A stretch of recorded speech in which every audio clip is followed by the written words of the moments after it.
All right. Let's see. Let me message Saqib first. Can you see us now?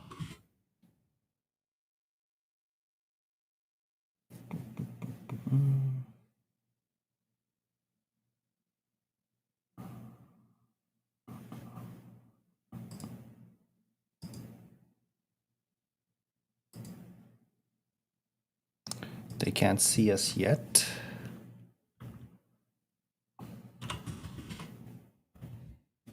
Okay, let's try this again.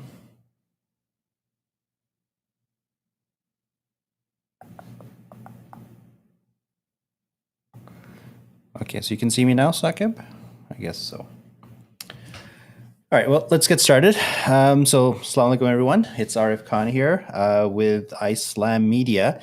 And it's good to be back, finally, after COVID and all this shenanigans we have to deal with. So today we're going to be talking about the GM pairings for the upcoming season. So we already have all the GM pairings set up, but now we're going to talk about each one of them. But I'm not going to do it alone. I will have help from my friends. So we're going to bring them on one by one. So first, Mr. Hanan Ghafoor. Assalamu alaikum, everyone. Long-time listener. There you go. There's Hanan joining. Hey, Hanan. There you go. Now we can hear you. Assalamu alaikum, everyone. And I'm also going to invite Imad Hussein here, as well as Mr. Omar Isawi. Assalamu alaikum, everyone. Gentlemen, assalamu alaikum. Welcome. It's good to be back. Long time. It's great to do this again. Yeah, finally we can.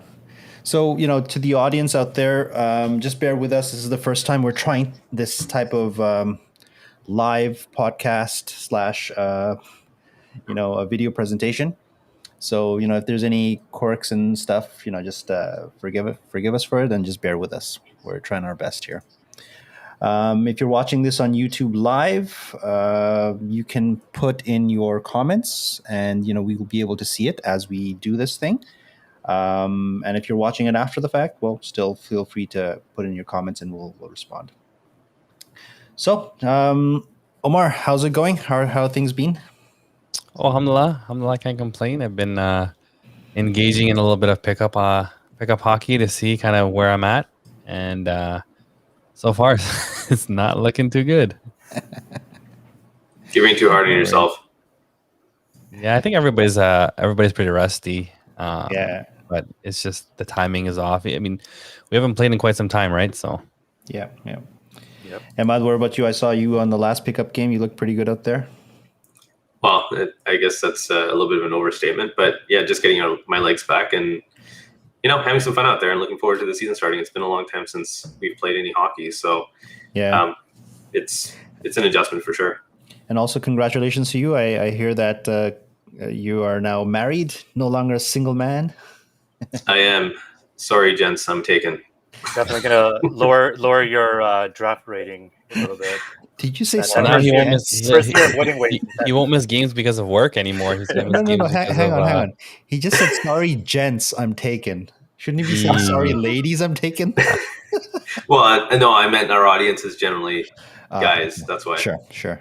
Yeah. All right. Anyways, enough shenanigans, guys. Let's get into this. So the OC released all the pairings, and today we also have what the draft order is going to be. So I'm going to share it here on the screen. Let's see how this looks like. Can you guys see that? Yeah. Mm-hmm. Okay. So it looks like we have 8 teams this year, and the board is right here. So first to draft will be Team Taqwa, which is headed by Farouk Khan, Adil Patel, Mohammed Patel. Thoughts? Go ahead, guys. First thoughts on the actual GM pairing, and then we'll talk about who we think they probably will take first in the draft. So these 3 have been pairing since last season, just before COVID, and they were a favorite to win in their division. They're fantastic. They're all well-rounded players, and I think the beauty of their team is that they make others play better around them. So with the first overall pick, it's going to be no surprise on my end. I wouldn't be surprised to see them first in their division again this year. I think first in the league is a conversation we should be having. If I recall correctly, they were kind of neck and neck with Orange, Iman last year, the quote unquote Malton team, and Kazi and Huzaifa and Amandra, which is exactly right. But I mean, these guys. I mean, just looking at the other GM pairings, and we'll get to it, I guess. But these guys have the, I guess, the good fortune of having a number one defenseman already on the GM pairing, so they're kind of well spread out. And if I'm not mistaken, Otto Patel also spent some time on defense as well. And between him and Farouk Khan, I think if I'm not mistaken, they also had EBP on that team last year. And so the point is, I think that these guys are a team to watch with their first pick. I think they're going to have to. Some people have mentioned that they might want to go and steal a goalie right away or really early on. So I think that's kind of where their needs might lie, if not trying to get another first line forward to play with. I believe they call him Dippy. Is that his nickname, Dippy? I think so. Yeah, you're right. Yeah. But I don't know. I think you guys are giving it to them way too early. I mean, it's the first GM trio we're talking about, and you're already saying that they're going to win. Finish first in the league. So I think we need to temper expectations a little bit. We do have 7 other GM trios and a few more, which we'll probably get to, who are quite strong. But I agree with everything that all of you have said, that they are a very well-rounded trio. And going into the draft, I don't know if they necessarily take a goalie first, but especially because they're picking first and they're not going to be picking again till the 16th pick. So to really get a high-end talent, I think they probably need to take likely a forward, I think, to round out their top end of their lineup. And then the goalie, I think, maybe in the second round or later, just because I don't think the urgency is there that early on in the draft typically. They have the benefit of the snake on the yes, second round. That's so true. They might do that. And Farouk is well known for picking a goalie early. And because they have the first overall pick, yes, you're right, they're not picking until 16th after that. But on that snake around, on that 17th pick, I wouldn't be surprised if either that 16th or 17th pick is a goalie for Farouk. As it's trend-wise is that he always picks a goalie early because he has his mindset on a specific goalie, a specific play style, and he wants to lock that in. And I think, to be honest, I think that's probably not a good thing for this season. I think there's a lot of top-end talent. And picking that goalie that early, you're kind of pushing yourself away from securing maybe 3 top first liners as your first 3 picks. And I think that might end up being their downfall. Is that, would you say that maybe they're getting a little cocky, or like their style is a little cocky, that as soon as they secure their top 5 guys, the 3 GMs and their 2 first picks, that they'll immediately go for the goalie? Yeah, it's entirely possible. And the way the draft typically works is the first team to take the goalie, and then every other team starts panicking, and you see 4 or 5 other teams take goalies within the next round or 2, and then it's really the leftovers that everyone waits till the last couple of rounds to say, okay, I'm going to take pick one of the last couple of goalies. So I think it also depends on the goalie pool itself, right? Like I think previously when they had a goalie had gone early, I think that. They had some kind of reputation of being kind of the best goalie in the draft, and that's kind of why they went early. And so I have not looked at the goalie pool just yet, but I think that's the subject of our next podcast. So, once I see the goalie list, I think we can probably make an assessment and say, okay, well, there's 1 or 2 standout candidates that probably need to get selected or will get selected first. And then at that point, it might cause a little bit of a panic and a scramble for the other GM and say, okay, well, we need to secure a goalie ASAP. Yeah. Well, let's move on to some of these other teams because, we have 8 of them. So the new team Subra, Yellow, is actually led by Shahid, Hamza, and Yusuf. All 3 of these guys are new. I guess these guys are known as the Tea Park team?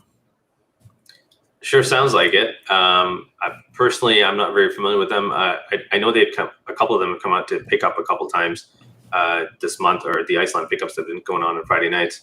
But our Iceland media team insider member has been giving us the lowdown on them. I don't know if we can name them. I think we should probably just call them out, but I'll let one of you guys do it. But from Shadow GM, we can't name drop him. Ruin his career.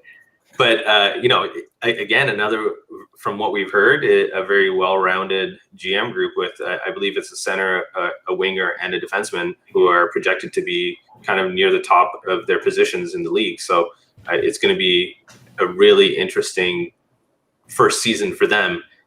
I think the challenge really is going to be when they draft and how well they know the players in the pool who've been in Iceland for a long time and maybe they haven't played with.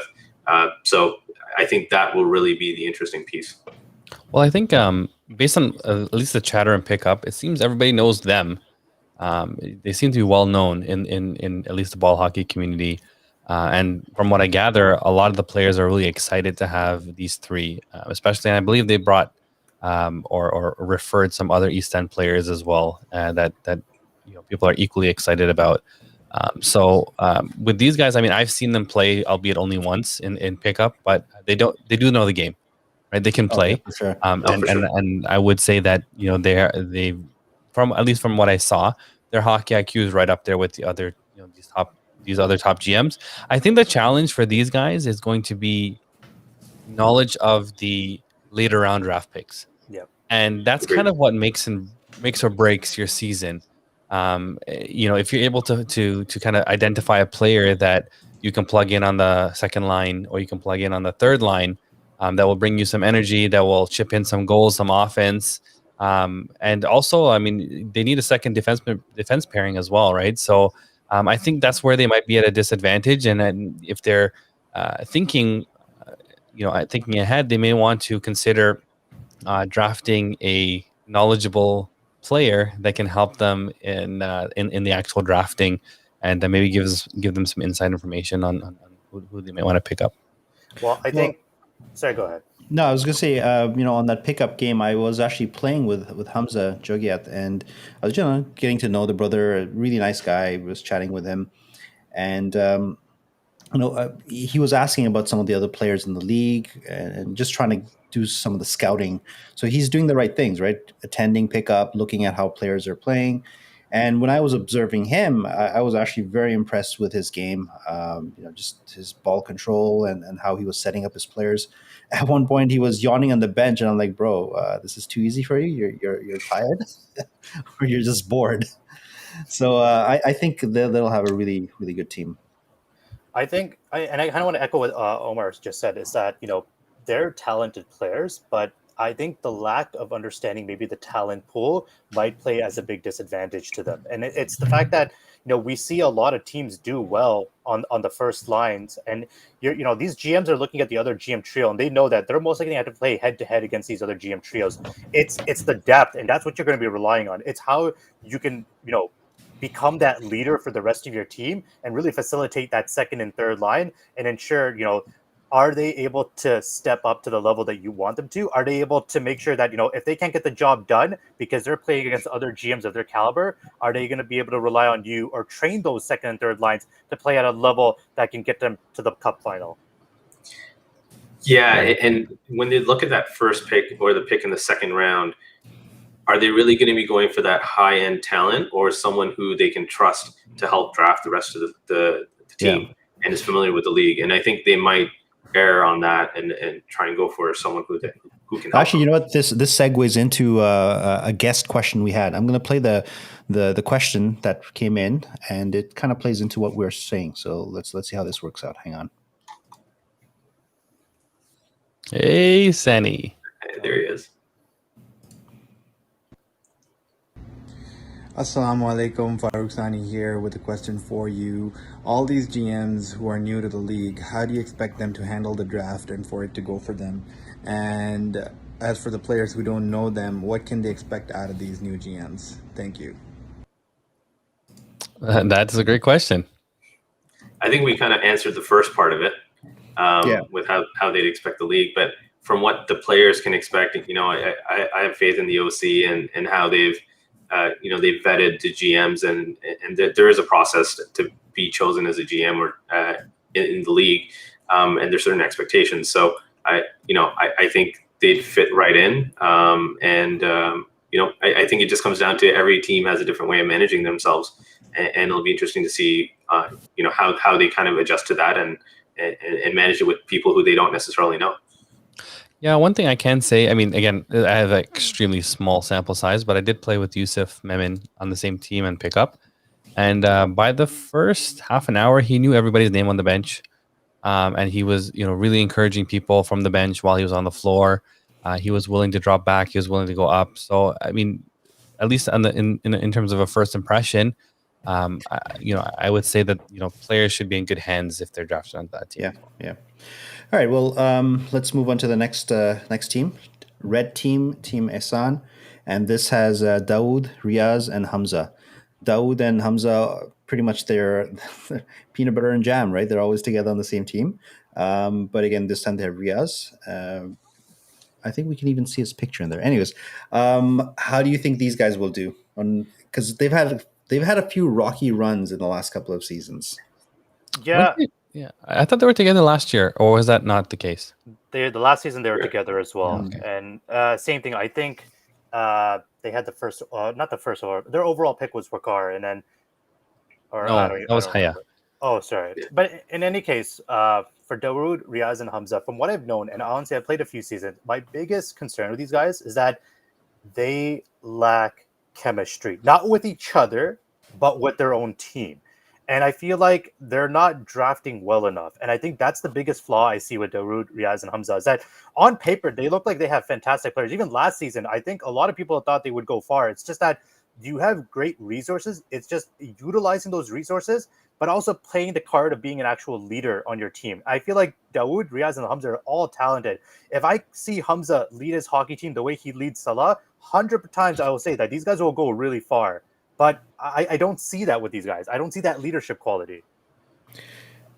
Well, I think you do make a good point that when you see Dawood and Hamza play together, they just know where everyone is, well, where each other is, right? And sometimes I think they're guilty of playing within their own bubble, right? There's other guys on the bench, other guys on the team, and they really need to be able to use the other assets on their team and not just rely amongst themselves and just go into cycle hell in the corner.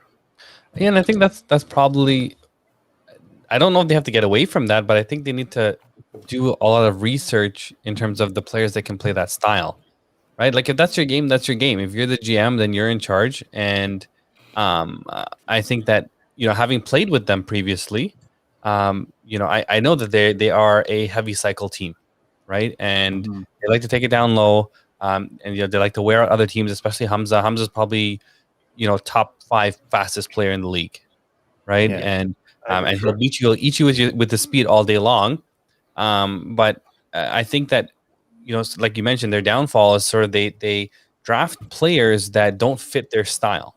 And so I think a lot of research is going to have to be done and saying, look, this is the style that we play. These are the players that can play that style. And then if they're able to gel as a team and say, okay, this is our system that we're committing to this, I think they'll be a force to be reckoned with. So let me pass it to Iman. Then Iman, let me ask you, if they want to get more players, because they can either get more players that play like them, or they can change their style. So if they had to get more players to play like them, who do you think they should be picking? Wow, that's a tough question. I mean, maybe before I answer that question, just to go back to the trio themselves and kind of who they are, I don't think Riaz has really joined them, Hamza and Dawood, as a trio in the trio for GMs before. At least not in Iceland in the last couple of years. I was on a team with Riaz a couple of years ago, and I think he was co-GMing with maybe Hamoudi or someone. I can't quite remember. It was a stretch where we had I was on 4 Subra teams in a row, but they had a really good team. We had great chemistry, and I think Riaz has the knowledge of some of the players to be able to help Dawood and Hamza maybe get over the hump this year. And then if they don't, then I think maybe they need to rethink how they approach things and maybe even consider bringing someone else who can help them specifically draft a team that works to their styles. Now, if you think about who they draft, they probably won't be most successful if they get players who can play their style and play with them. I don't know. Well, yeah, I think that's the key, because having top end players having to adjust their style to match the rest of the team that they draft will probably be more difficult than finding players who match their style to play with them. I think Mobeen hit the nail on the head there. I can see his comment. And Farouk Sani came to mind right away as someone that can gel with that team and play their style. Like he can cycle, he can run, he'll get back on D, he can play D. And so I think Farouk will also shelter them a little bit when they get in too deep. But here's my concern though. Like I know you guys are saying can play their styles, but from what I've seen thus far is that I've only seen one style of play from Dawood and Hamza. Hamza runs it in, Dawood gets set up, Dawood takes the nice shot. I haven't seen anything else. Tell me if I'm wrong here, but I feel like they are a one-trick pony type of GM crew, and I feel like they haven't really become versatile in their play style at all. Well, guess who's not making the red team? You know what? What also came into mind, right? Is a player like Hamoudi who can slow the game down. They drafted Hamoudi last season. Are you calling him an old? They had Hamoudi last season. Did they? Yeah, I think so. They did. Yeah, they drafted Hamoudi, I think, as their second overall pick.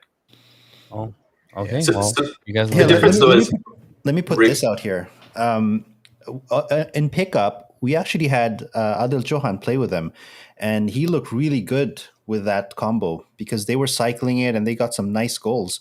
And since they're third, there's a good chance that if Johan doesn't go in the first two, he could end up on Team Red. What do you think of that, Ahmad? Yeah, I think that could. Well, it could work. It could work against them. Adil really likes to get up in the rush and play, a high tempo style. But to Omar's point, you need someone who slows down the game a little bit and plays in line with them. Maybe a little bit more stay at home. And I'm not saying that Adil isn't, but his strengths are offensively and moving the ball up. Having Riaz back on the back end and already on the team as a GM helps them get started from that perspective and build that foundation on the back end as a stay-home defenseman. So it could work, but I don't know what the chemistry would be with Riaz and Johan to be able to manage that. Now, my last comment on this is that I feel like, for me personally, that they would focus on drafting two solid core defensemen on their team before they start rounding out their second line. Mm-hmm. Okay. All right, let's move on to the next team, Team Iman, which is orange. And here we have the return of the Suleiman brothers, if you will, right? Yusuf Suleiman, Osama Suleiman, and Jihad. I'll start off by saying this. I don't know what shape Yusuf and Osama are in, but I got to say, man, my man Jihad, he is in tremendous shape right now. Like, he was just running circles around everyone in pickup. Oh, yeah. And he's always seen the game so well, right? He's always seen the game so well. Like, I mean, I was, every time we've played pickup, I've been on the other side or on the other team, right? And like, you think he's going one way and then he goes the other way, or he'll find the cutter so easily. It just seems so effortless when G's playing, right? And I mean, this trio, if I'm not mistaken, they did play last year, right? They played last season, all three of them, and they looked good, right? They looked like they had chemistry. There's one name missing there. Yusuf. Exactly. So, with this team, they're a little predictable in terms of when they draft. They draft a lot of the same guys often. I think it's almost a given. If Yusuf's on the board at number 4, they're probably going to take him at number 4. Or do they wait till the snake comes? I don't know if they want to risk not getting him. He's their guy. So I think he'll probably go for it, unless maybe they've cut a deal with someone else and they can snag him on the snake. But it hasn't worked the last few seasons. I think they need some different talent there with that trio to take them over the hump again. Here's my question. And I don't really know Yusuf in terms of like only by reputation, right? But if I'm not mistaken, these 3 GMs are all forwards. They are, right?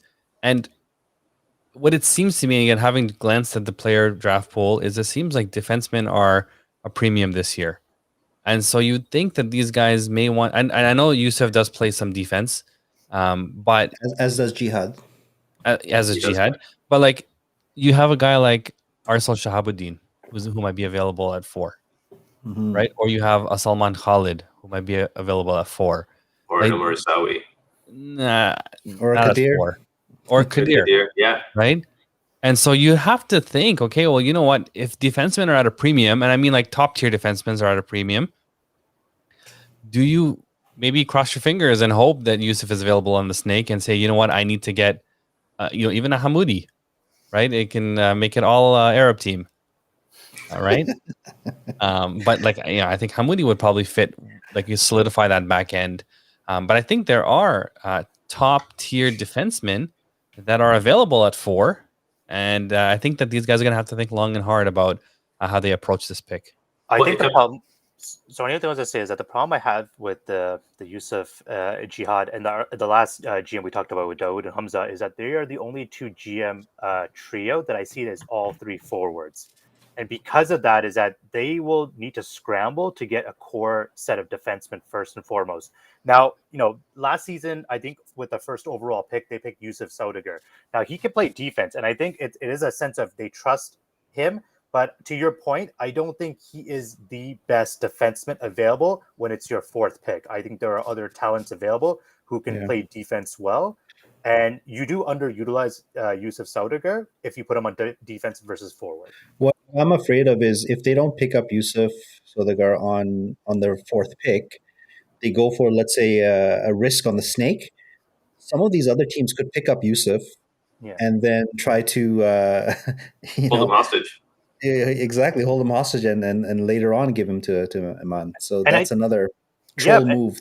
And I think that's the problem I have with Iman right now is that they are a one-trick pony in that sense too, right? It's everyone knows that they are going to draft this player. Like half the time we talk about Iman, we're talking about their first-round pick. It's because there's really nothing unique about them. They kind of follow the same textbook playbook.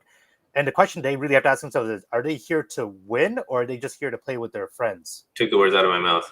Yeah.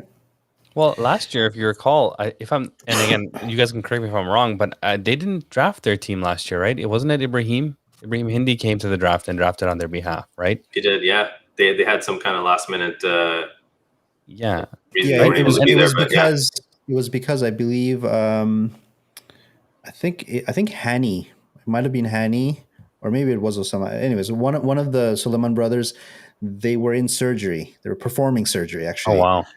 So they're like, okay, Yusuf, sorry, not Yusuf, but Ibrahim Hindi, can you draft for us and then pick yourself in our team at some point?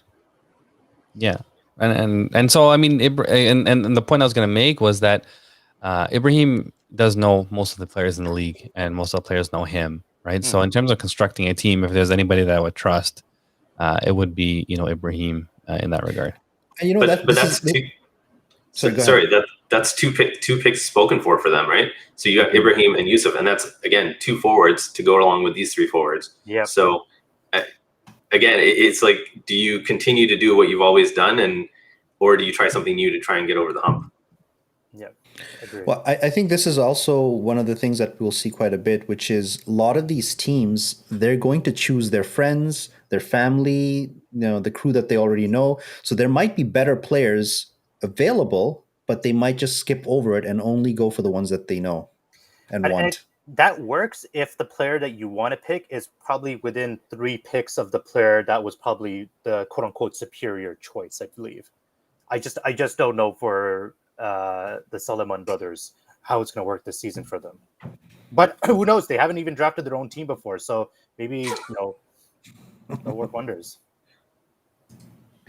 All right, well, let's go to the next team here. Oh, wait, we have Ahmed Mobeen also making a comment. That means Jakeem will steal Ibrahim Hindi from Jakeem, huh? I think that Kazi is known for taking players from other teams and holding them hostage. Yeah. All right, so let's see. Number 5, we have Aklas. And this sees the return of an Islam legend in Sajid Ayubi. For those who don't know him, he actually holds a lot of the existing Islam records for points in a season, career, etc. He was gone for a while, but looks like he's back, and we're happy to have him here. So he's going to be joined by Hamza and Yusuf Ahmed. And guys, honestly, that trio looks like one of the scariest ones here. I don't know too much about these guys. Just by reputation, but I don't even know which positions they play. So I'll defer to you guys. So these are another. Actually, I just realized they're also a set of forwards as well, with Yusuf, I believe, being the center, and then Sajid and Hamza being the wingers for these guys. Now, talented players, but I think they're going to run into the same issues. Is that have been out of Iceland for a while. I don't know how much depth they know about the team, and I feel like they're going to be very top heavy. And unless they have someone who can help guide them through the latter half of the draft, they might. Yeah. Oh, and that's the thing is, I think they're going to run into this issue where they're going to try to pick Arslan Mian as their first or second pick, and then it's one of those things where was that the right choice to pick him, or was there a better quality player at that time before you pick? Nothing But against Arslan is also not not a defenseman, and if That's you're what I'm saying they saying. need a That's defenseman, four I defensemen don't already. know. Like Hamza's played in the league for several seasons in a row now. But I don't think he's ever been at the drafting table. I think it's always been Arslan. So we'll just have to he's see. been there. Has He's he? been there. Okay. Yeah, he's been there.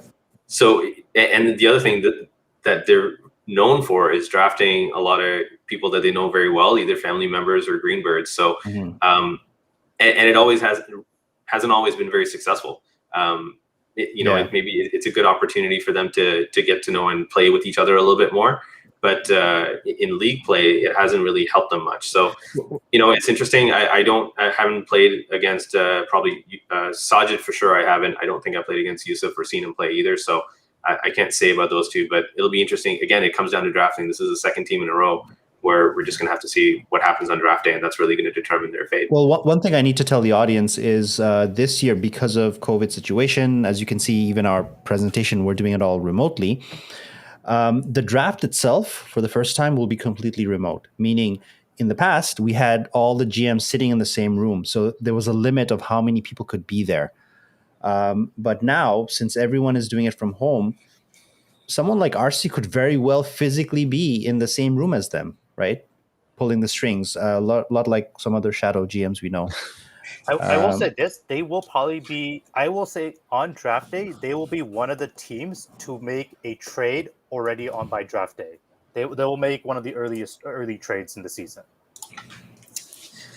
Yeah, but I think it comes down to their first pick is who do they take? I think it's got to be a defenseman.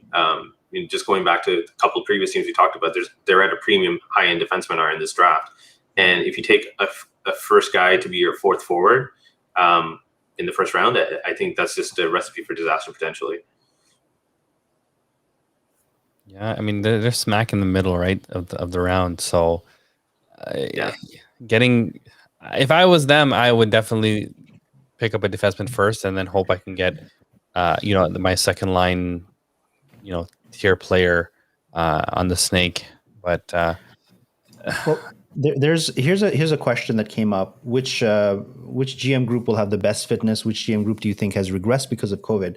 I don't want to go through the whole list, but I will say one thing because we're talking about Aklas, is Sajid is also a trainer. That's he. What is it? The Beast Fitness or something? Sorry, Sajid. I think that's Iron Beast. Iron Beast. There you go. So for those who have seen his Instagram page, he works out like a beast, right? So I think he's also going to be in tremendous shape, and he's usually a big, strong guy, anyways. So I'm thinking this is going to be a really good team. Well, I mean they've been at least off the cuff they've been named the best trio by quite a few players already. So I'm excited. I'm excited to see these guys come back and play. It's going to be interesting though. To that question is, will youth really benefit some of those GMs in terms of who's in best shape? And you look at probably the next team we talk about, or maybe Subra. Those two teams probably stand out in terms of youth and being able to hopefully stay fit and recover at least quickly and get their legs back as the season starts. So who knows? Yeah, I don't know. I feel like at least for this season, it's going to take a while for people to get their legs back. I expect a bit of physicality to start. Yeah. Especially in the corners and stuff like that. Like I don't know how much speed is going to help you this season to start. Because I mean, if I can't catch up with the guy, then I'm going to put my body in front of him and hope that don't put your body in front of Sajid because he'll just barrel through you. Now here's the interesting thing. We haven't even talked about Yusuf Ahmed on this team. He could arguably be the best player in the entire pool, and we're barely even talking about him. I don't know who he is. I think that just goes to show you the depth that Aklas has in the history of each of their players. Is that each of them brings an impressive caliber to that team, and I think that's why there have been multiple people said that in terms of a 3-on-3, they are probably the most talented team out there, Yeah. and I mean I'm curious to see how they actually draft, because I think they might have that first line down pat, but the other problem is that sometimes when you have that finesse chemistry, you try to get a little too fancy, and it can end up hurting you a little bit more. But these guys, they don't just play fancy. I just thought about Zuhair. They don't play that fancy. They also have a lot of sandpaper, right? And one other thing that's going to really help them is a lot of these teams, at some point the skill is going to even out. But guys like Sajid and Yusuf, these guys have played and won at really high levels, like international and other Salam Cup and stuff. Mhm. That's where that winning pedigree and that leadership really will come out. Yeah, you got to guide a team to the championship. It just doesn't happen by itself, regardless of how much talent you have. Yep. Yeah. All right, let's move on to the next team. Jakeem at number 6. It's going to be interesting with these guys. Isawi, you can probably speak to it a little bit. You were on the team with them last season before everything shut down, but they were near the top of the league, or at the top of the league, actually, and I probably favorites to win it all before everything shut down. Do they try their best just to try and replicate that team that they drafted? I know that it's a bit of a different player pool, and the GM trios are very different this time around, but what do you think, Isawi? I think one of the unsung heroes of the Iman season, and Hanan can maybe chime in here as well, but I think it was Mohamed Patel, the goalie, right? The goalie was stellar, right? He played really, really well last season. And so, we had a team, and these guys are like, the 3 of these guys, if I'm not mistaken, played on the same line. And we also had Omar Hussein as well, right? Who anchored the second line. So they were very talented up front, very, very talented up front. And then you had myself and Sadat and Khalid Mughal that kind of stabilized the back end as well, right? So, they had some experience on the back end. They drafted really well, I think. And so do they try to replicate it? It would be wise to, but I don't, with the pool that we have available, I don't know if they'll be able to. I don't know if they'll be able to get, especially in the spot that they're in as well, at the 6th spot. I don't know. I'm not sure who's going to fall to them in the 6th spot, but then they also have the benefit of kind of picking up soon again after the snake. I think it's going to be really, really critical for these guys to decide what they want to do. Do they want to maybe get their guy back in net as quickly as possible, maybe on the snake? Or do they go for a top tier defenseman? Go ahead. No, so I think for me personally, and I agree with you, where they are in the draft makes it definitely really difficult. I think the strength of this GM trio from last season being on their team is that they drafted an incredibly well-rounded team. And it was impressive from line 1 to line 3. I think the third line, people looked at it and were like absolutely shocked that was their third line. Is the depth, and I think that's also attributed to the way Kazi drafted. But Kazi's not afraid to ruin other people's strategies to ensure that he gets the team he wants. And I think that plays out well for him, because at the end of the day, he's looking out to win the tournament. And to do that, if one player has their eye on a player and they're going to willing to trade an arm and a leg to get them, why not for Kazi? It's going to work out really well for him.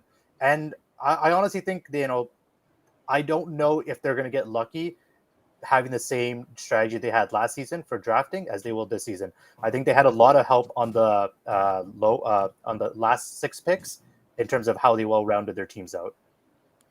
And I think that, having played with these guys, one thing that I can respect a lot is that they stick to kind of what they know, right? So they never really interfered on the defensive end, right? With myself and Sadat and Khalid. They just let us do our own thing. They let us manage our own changes. And they're like, you know what we know. You guys know what you know. And I think that's why it worked well. I think they focus on the offense and we focus on the defense, and everything just kind of worked itself out, right? And so go ahead. Sorry, Omar, didn't mean to interrupt you. Finish your thought. No, I was going to say that, these guys also play a very high tempo, high speed game. They have excellent chemistry. Like, I remember more than one goal where Kazi would send it cross crease from the other side of the rink, and he would hit, Mandra for a goal. And it was so seamless. It was like, they've been doing this in their sleep. And so I don't think we should discount these guys when it comes to like the skill level and the chemistry that they have in comparison to some of the other GMs. I think the key for these guys is, again, all three of them are forward. I know Kazi can play some defense. But these guys are going to also have to kind of draft, like Hanan mentioned, they're going to have to look very closely at the draft pool, and they're going to have to figure out, okay, well, what kind of team do we want to go in? They may also want to consider drafting somebody that can help them, another shadow GM type person. Mohamed Kazi, I find he's one of the most underrated of all the GMs, and even as a player. Even before COVID stopped the last season, I think he was leading the league, right, in points. Yep. Right, and I was fortunate enough to play with him on one of the seasons. It was Kazi, myself, and Yusuf Ingar, and his playmaking ability is really, really underrated. He doesn't make super flashy plays, but just very efficient plays. So if they draft well, I think they can keep up with pretty much anyone that's in these 8 teams. Totally agree. With that said, though, one thing I will say is that when you talked about Aklas being probably the most fit team, seeing Huzaifa during the pickup, I would say being the least fit team, it's a possibility for these guys. So I mean, hopefully they've hit the gym in the last 3 weeks before season starts. But I think they've been playing softball, so I don't know. Maybe it's a different kind of fitness regimen. Yeah. All right. Next team will be Hayah, and I'm going to give Omar the floor here first of all because of his previous experience with the team. So you have Luqman, Akib, and Sufyan. Oh man, mashallah, I love these brothers. These guys again, they are tenacious, they're hardworking, and they know the players in the league, right? They're well versed and very knowledgeable when it comes to the team. I think last year, a lot of their picks and a lot of the people that they wanted, they got sniped in the draft, and it kind of maybe disrupted their draft strategy a little bit. But again, they have the benefit of having a top tier defenseman like Luqman already on the roster, and then you have like your Islam, Bergeron, and Akib Malik, who I think personally, he can keep pace with any one of these other GMs, right, in terms of playing that defensive shutdown role. And Sufyan Sheikh had his resurgence as well, right? I think he was a little bit injured for a while, but then he came back that championship season, and he was a beast, right? Like he was one of those guys. It was very difficult to get the ball from him at all, right? Yeah. And he was faster, he was stronger, and again, I don't think anybody should discount this trio as well. I think they're well rounded. I think they have chemistry, and I think the key here is that out of everyone in the draft pool. Out of all the GM trios, I would put money on these guys knowing all of the players in the draft pool from top to bottom the best. Yeah, they always draft well, and like you can see the three people here. You have a top tier defenseman, a top tier scorer, and a top tier defensive forward. Like the only thing you're missing here is a goalie. Yeah, and to Savi's point, these guys have been playing consistently together for several seasons in a row now. And not only playing together, but they've been in the league together. So if anyone knows everyone in the league, it's these guys. I ran into Luqman at an Eid Gala a few weeks ago, and like he's in shape. He was telling me about his workout regimen, and Akib's in on it too. So they're speaking of fitness and who's going to be ready for the season. These guys are going to be ready. And Sufyan had come out for a pickup, I think the first week of pickup that I saw him, and he still got it. So, 100% recovered from his injury that he was kind of still rehabbing last season when we played. So it's a scary trio. So here's the one thing I will ask is that last season, the way they drafted is that they drafted their first overall pick that they picked was a forward. The second pick was a defenseman. I believe the third pick was a forward, and then the fourth last pick was a defenseman again. Knowing this and knowing how they performed last season, do you think they will reverse it and make sure that first pick becomes a defenseman and then a forward? Where do you think they're, where are they valuing their first pick? Well, look, I think if I'm, again, it's a little fuzzy for me, but I do know that they drafted Waqar, right, as their first pick as a forward, and Waqar missed time. So they did have a slow start to the season. And I think you guys can correct me if I'm wrong, but like once Waqar came back and he got his legs back, I think they were doing quite well, right? I think they found their groove, and I think they were on a winning streak as well going into the playoffs, right? They secured a playoff position, and so I don't know if their draft strategy and the performance that resulted out of that is kind of a fair assessment. It's possible that Waqar might be available still at 7. And they may need to start thinking about, okay, well, what do we want to, kind of follow that pattern? Maybe add some of the same guys that they had before. I'm not sure, but I mean, I think it worked out for them. Well, do you think it worked out? Were they doing well with that? Do you think that's the winning formula for them? Would they pick Waqar again if he was available at 7? I mean, if he was ready to play, I would. I don't think you can go wrong with that pick if you have a fully healthy Waqar. But I think because they have such a well-rounded trio to start with, they have the luxury of taking the best available player with that 7th pick, and then later on with the 10th pick. So I imagine they'll probably alternate and take one forward and one defenseman with those 2 picks. But I don't think they can go wrong. And they've always built quite very balanced teams. So it is probably going to be alternating, and they'll probably take the best player on the board at the time. And being on a team with these guys when we won the championship, it was their 3rd line that contributed to the point where they chipped in with scoring. They were solid defensively, and that was the reason. Like everybody knew their role, and everybody played to that role. And again, it speaks to their drafting ability. And so I think if they can hit home runs with their 1st and 2nd round pick, I think that they'll do quite well. Do you think that they'll pick a goalie? So last season they picked the goalie in the last round. Do you think you'll see the goalie picked in the last 3 rounds again for you guys, or you think they're going to snipe someone early? I think again, I'm not familiar with the draft pool, but I think that they'll probably want to pick someone a little bit earlier this time. I think what happened last time though is when everyone started picking goalies, they got to a point where they thought that all the rest of the goalies on the board were kind of all level playing field at that point. So they didn't bother wasting a pick. And I say wasting a pick, but using their pick to pick a goalie that early on when they could just be happy with any goalie they got at the end of the draft. Got it. So Omar, you can see this comment here. It's been put up a couple of times. Any thoughts on this? Does Isawi want to play only for Hayah? Or well, no, I didn't sit out last season. I was drafted on Iman. I have no intention of sitting out. I'm a good soldier. I play wherever I'm drafted.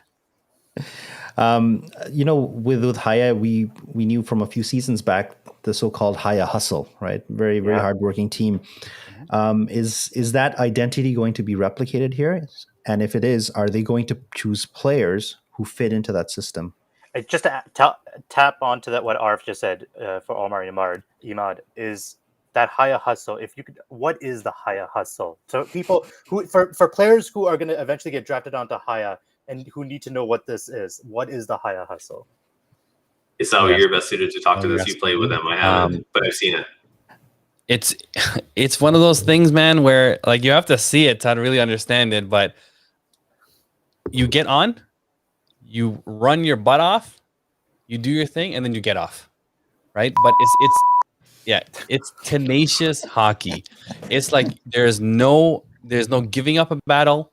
There is no losing something in the corner, right? I mean, and having been somebody that got an earful from Lukman, right? I can tell you that you don't make those, you go and you do your job and you keep it simple, right? You go but the Hayah hustle, basically it was, I think it was born out of the 3rd line and what they produced, right? They weren't the most skilled, but when they were on, it didn't matter if they were on the 1st line against the other team's 1st line or 2nd line or 3rd line. Like Akib and Lukman put them out against anyone, and it was just because they were able to keep pace with everyone, right? Make it difficult for everyone and keep the ball in the other zone. It was basically what the strategy was, right? We want you to take the ball, keep it in the other zone, and then when you're tired, you give us a signal, and we're going to switch. That's basically what it was.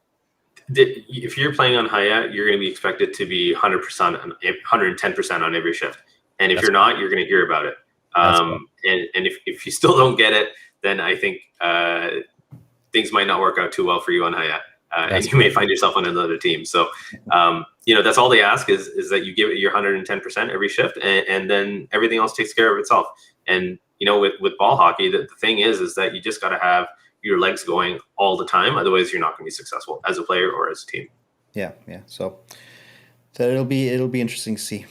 And the last team here is blue team, Team Riddha.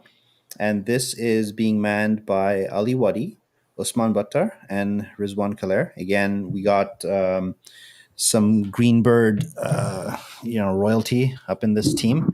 I got to say one thing with Ali Wadi. I saw him both at Wonderland and also played some pickup with him last week. The man is in, mashallah, tremendous shape, and he was just making people look silly out there. People were chasing him full blast, and he was just like trotting around the net, making passes, just doing whatever he wanted. So this is going to be also a very, very interesting team. And before I pass up the mic, because you have this team and also you have on Aklas, Hamza and Sajid, I think both of these teams, they might have the same bunch of players that they want to pick. So it's going to be interesting to see who gets them. I think, Ali Wadi's might have a little bit of PTSD. I believe the last time he GM'd and had the 8th overall pick, I think RF, you were on that team, and that was a season where it was almost a garage sale for Ali, where he just traded half of his team just because for some reason there was no chemistry being built off of any of the second and third line, which is unfortunate because there was a lot of potential with that team. It's just nothing clicked. And I think with that said, do you think one of the biggest problems Ali might run into is knowledge of the depth of the draft? No, I think Ali's a very smart individual. He knows players, and even if he doesn't know them personally, he's a good judge of the type of player he wants, and he can tell. Right, he might not know you in detail, but he knows the type of player you are, and it's enough for him to decide if he needs you on his team or not. Mm-hmm.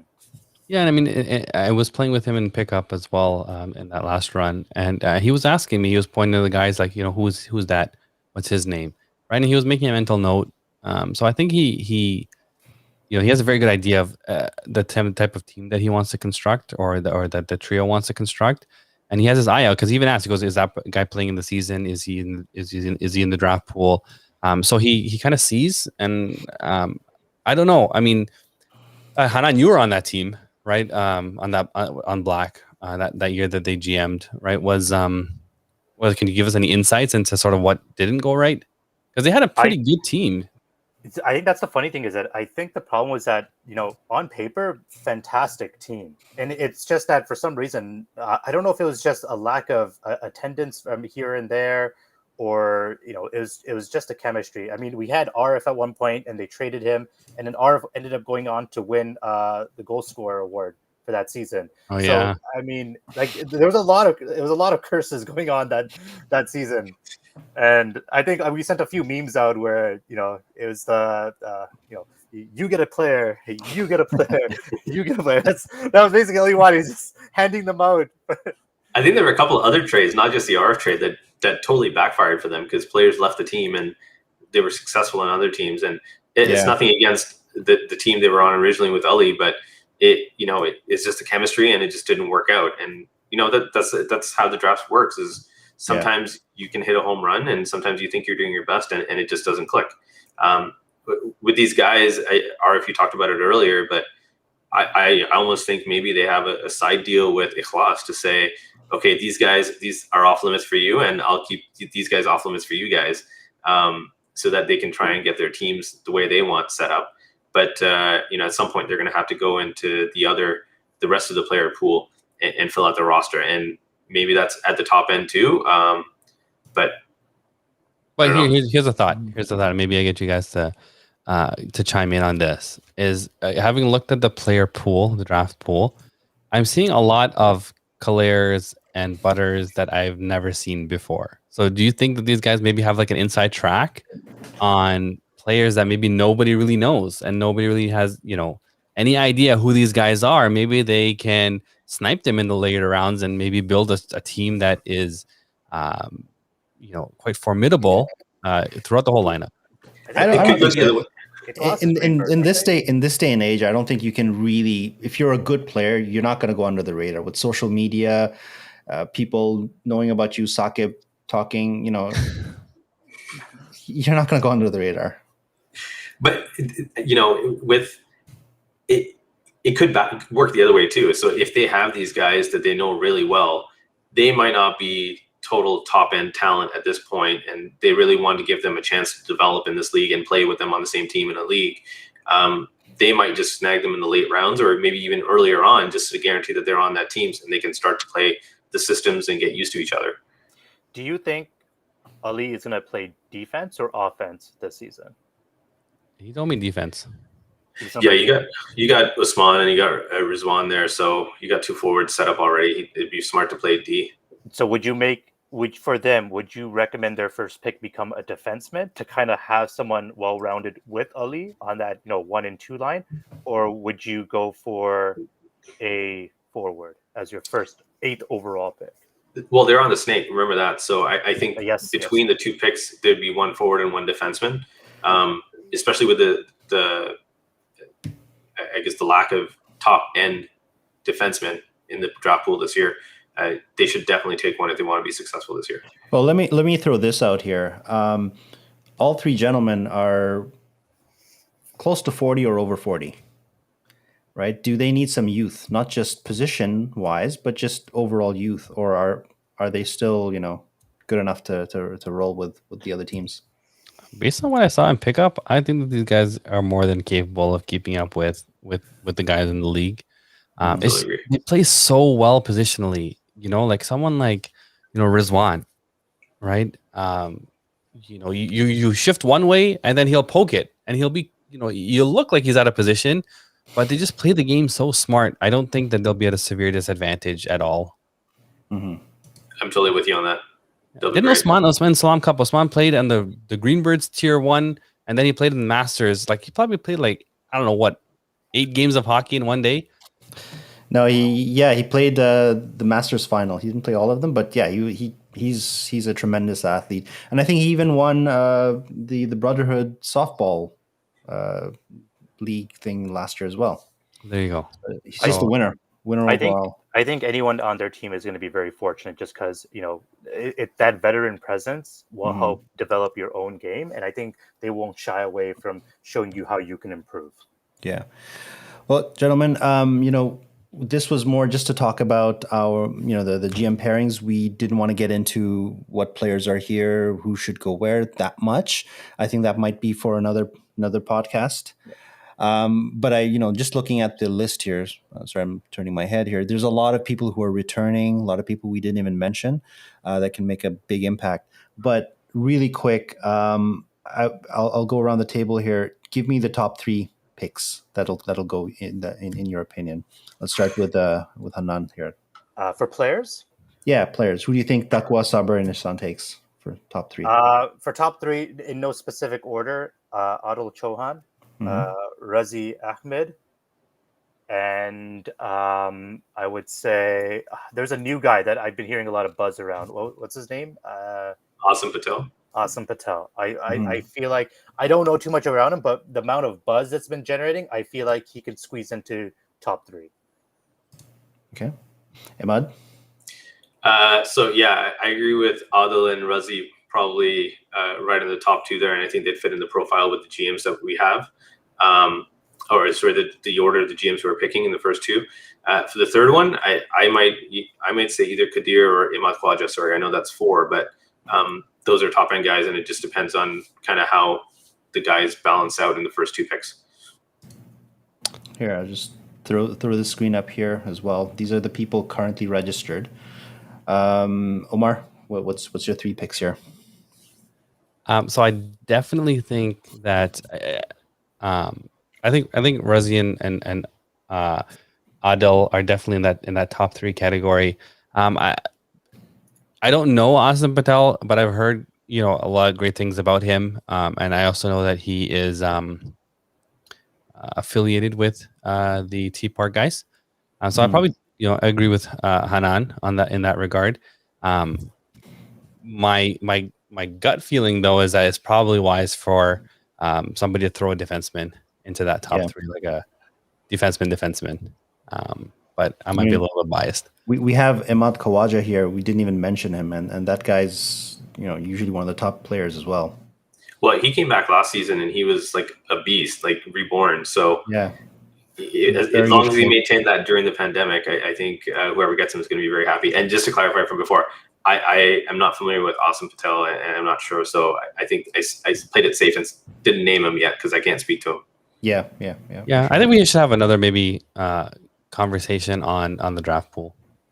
Well, let's throw it out to the audience here. If you're hearing this after the fact, just put down in the comments what the next podcast topic should be or next few should be.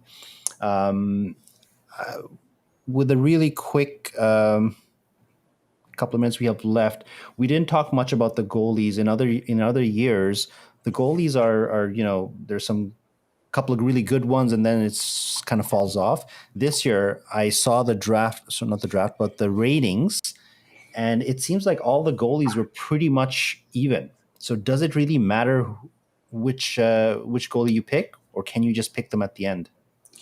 I'm looking at it right now, and I don't think that's going to be possible.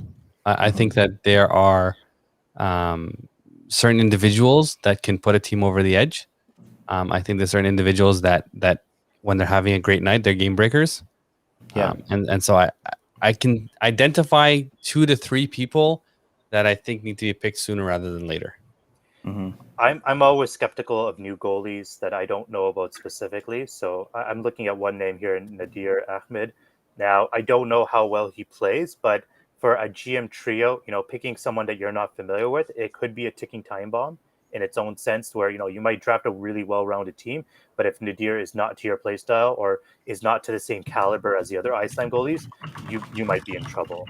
Or not comfortable, right? Or not comfortable. Yeah. Like I don't remember the brother's name, but there was the Greenbirds goalie who had a lot of. Remember the brother? I think he was on your team, Hanan, right? And he's a stellar goalie. He's an amazing goalie. He's like hands. I think they picked him first, right in the first round. And he was just not able to get comfortable at the hanger, right? I don't know if it was the pace of like other goalies had mentioned that like the skill level and the pace of play kind of threw him off. But then also the rink size and so some goalies just can't get comfortable in the playing area. And so if they've never played in the hanger, I'd be wary a little bit as well. Yeah. I think it's important to have a goalie who you trust, you're familiar with, and who knows your playing style. Because if you don't have that, then learning that playing style for the first few games of the season can really derail your season. So if you know someone you really want, I would say you definitely take them in the, I'd say, first 4 rounds probably, because after that, then you're rolling the dice. Well, last point about goalies, there is one goalie name that is not up there, and it's surprising, and that would be Mr. Mobeen. Where in the world is Mobeen? He is making his debut as a forward, I believe, left wing. He's transitioning. Yes. So I'm excited to see my cousin challenge me on the actual rink as opposed to in the net. So Omar, the first time he comes down that left wing, and you face him 1-on-1, are you going to stand him up and plaster him against the boards? I mean, I think that's a yes. That there's no hesitation. He's just trying to be nice. Last week at pickup, so I don't know. I don't know if I want to be associated with the other Omer in the league. The Boomer in the league. The Umer Buck. Boom's Law, Bone Crusher. I think he'll be a good contingency plan for a team in case they need another goalie, or maybe they're not sure about someone. They could grab him, and I think Mobeen would probably be a decent third line energy guy. I'd be curious if that's allowed. I think so. If you draft somebody, is there like a certain number of games that they can play goalie if they weren't in the draft pool as a goalie? I think so. Like if you have an injury or something like that, if a player can strap in, I think there's one season when Haris Mullick ended up playing like 3 or 4 games for his team because they got a goalie, he got injured, or they drafted a goalie who got injured, and then the replacement goalie also got injured or couldn't show up. So I think as long as you're on the roster, you can play any position you want. Yeah, that would be interesting. Sense. Because and I'll point this out quickly because I know we're probably going to wrap up, but I don't anticipate Mobeen being drafted as high as a player as he might as a goalie, right? And so if a team ends up in a situation where they're like, okay, well, the goalie that we drafted is not working out, right? And they want to say, okay, well, because just looking at the draft pool, I would say Mobin would be one of the top tier goalies in the league had he, laced up the pads. So I'd be interesting to understand, what that looks like if they did want to play him in net. Would other teams object to that? I might if I was a GM. Yeah. All right, gentlemen. On that note, it's been a fun conversation. We could chat about this all night, but I think we will have to call it an end of the show for today. Folks, please stay tuned for the next episode that we have. Our next presentation is actually going to be the draft. We're probably going to use the same format. Today was a podcast and also sort of an experimentation on how this works. So hopefully, if you liked it, leave us some comments, leave us some constructive criticism. Nothing about why Omar's background is pink or why Emad blinks too much. Let's keep those things out of here. But anyways, guys, thank you very much for your time, and inshallah, we will see you guys next week. Assalamu alaikum. See you next All week. right, Welcome. Take care. Bye.